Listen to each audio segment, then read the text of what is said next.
"Did you like the jewelry I sent?" His words cut through the chatter, right there at the table. I froze, my fork halfway to my lips, my family silent, eyes darting like cornered animals. I said the truth. "What jewelry?" His smile collapsed. He turned slowly, scanning their faces. "Where is it?" The silence that followed was heavier than steel. That was the moment everything snapped into focus. We'd been married 3 years, steady years. He wasn't extravagant, but thoughtful. The kind of man who remembered the color of my first dress, the smell of my grandmother's kitchen. I'd fallen for that quiet precision, which is why I noticed when the precision began to falter. Odd charges on our account, packages signed for when I wasn't home. My mother suddenly sporting a bracelet suspiciously close to one I'd admired in a catalog. My sister flashing a necklace that looked too new for her paycheck. At first, I chalked it up to coincidence. Family borrows, family gifts. But the pattern grew louder. My gifts never arrived. My husband swore he'd ordered them. And yet, every season, my family seemed to sparkle a little brighter.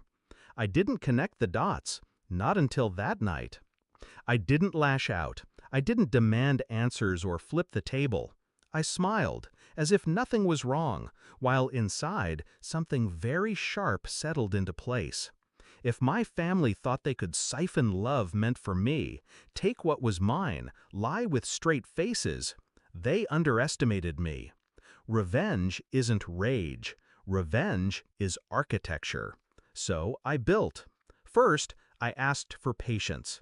I told my husband, "Don't confront them, not yet. Let's see how far this goes." His trust was my weapon. Then I tracked every package, every receipt. I had his accounts mirrored to mine. Notifications pinged every time a delivery went out. And like clockwork, the parcels meant for me ended up at my parents' address. A ring, a set of earrings, a watch, all vanishing into their hands. Step 2 was proof. I waited for gatherings, cataloging each piece they dared to wear in front of me. Photos, time-stamped. A portfolio of theft, disguised as family. Step 3, I set the stage. On our next anniversary, I knew he'd outdo himself. A diamond set, custom, engraved with my initials inside. I never touched it, because it never reached me.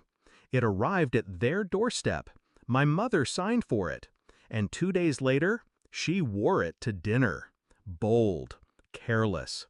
That was the night I stayed quiet when he asked me about the jewelry. That was the night his faith in them cracked open. But I didn't want anger. I wanted collapse. So I pulled the final thread.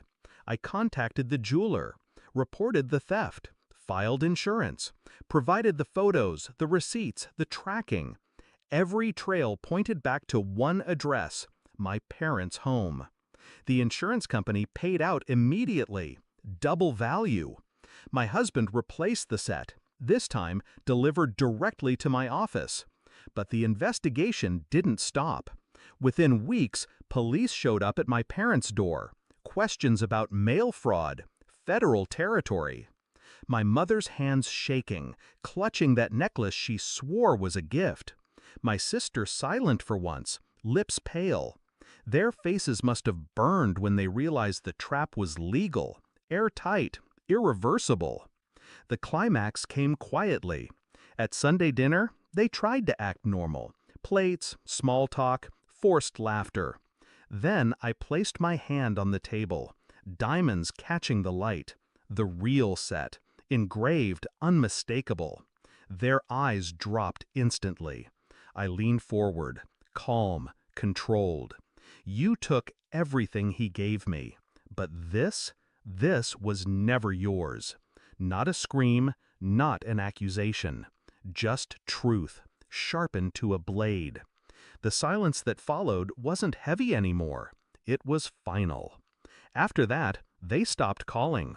Holidays passed without invitations. Fine by me. My husband? He never wavered. He told me later, I thought I married you for your heart. Turns out, I married a strategist. He wasn't wrong. Now, when I look at that jewelry, I don't see glitter. I see clarity. Family isn't blood. Family doesn't steal what's meant for you. And betrayal? Betrayal doesn't deserve confrontation. It deserves extinction. So I cut them out, clean, surgical. And every reflection of those diamonds reminds me, I didn't lose a family, I removed a cancer.